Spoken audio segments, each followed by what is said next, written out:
شما معتقدید که مثلا ما احکام و مقررات و قوانین و معیارها و ملاک‌ها رو باید از شرق نگیریم، از غرب نگیریم، از عقول انسان‌های ناقص العقل نگیریم، از عرف و آداب و عادات نگیریم، از خدا بگیریم.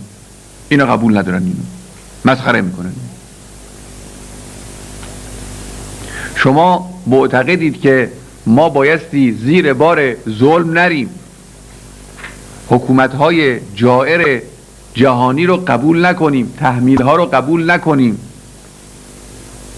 ولو تنها باشیم به اتکاء خدا و به توکل بر خدا با همه این قدرت‌ها هنگامی که لازم شد روبرو بشیم، مقابل بشیم. اینا قبول ندارن، میگن باید ساخت.